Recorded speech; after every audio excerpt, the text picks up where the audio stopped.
tried disconnecting the crankshaft sensor and it didn't show an error, but once you cranked it a little you got an error message that it's one active, but if you go into the list it still says no engine fault, so it doesn't list what is wrong. But I knew this because I had disconnected it.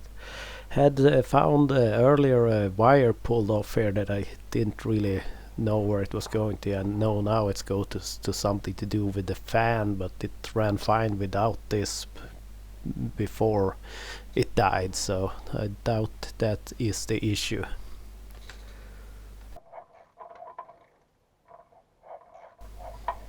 I had seen some damage on the cover of the wires to that crankshaft sensor. I wanted to pull it all the way out and give it a really good look. Even this is the easier sensor to get to, but it's still quite tricky getting in there and undoing the bolt holding it in place, and now the clamp also that held it in place.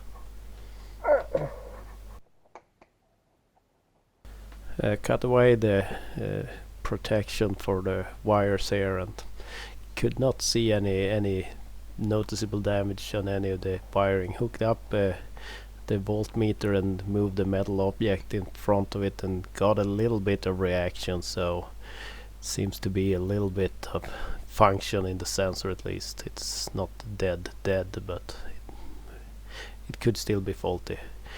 Yeah, I have it. It started running again, and I think what was the problem? Well, that will be later in the video.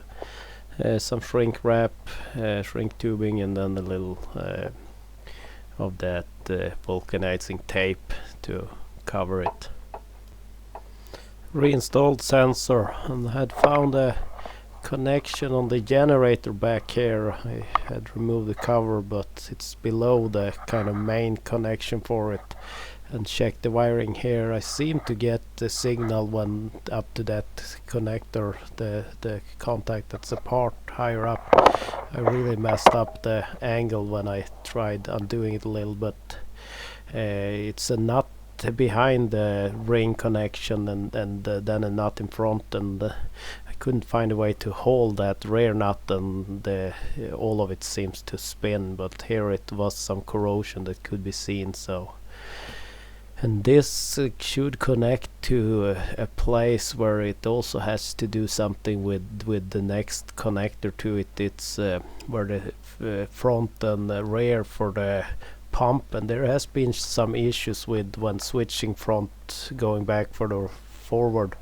All of a sudden you don't have any like you don't have a gear, and then you have to push neutral and then select direction again, and then it has worked. And maybe I have found the hard starting issue here, because it also involves the power to the if it's needs to sense that it's charging before it allows fuel to be delivered to the injectors, because after I played around here it fired. And let the diesel heater run for half an hour to make sure it was easy to crank even if it's not extremely cold. I hooked up to measure the voltage from one of the injectors to see if there was any reaction, and as I tried cranking it, it started. So I suspect that connection on the generator has been an issue. I will look at getting that apart fully and cleaning it good.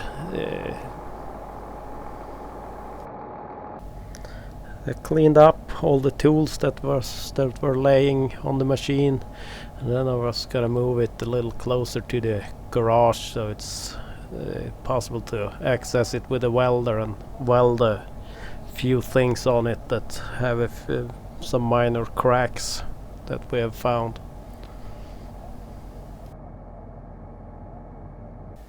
Time will tell if that corroded connection near the generator has been the cause of that it's been a little cranky to start also. But I'm glad it's alive for now at least.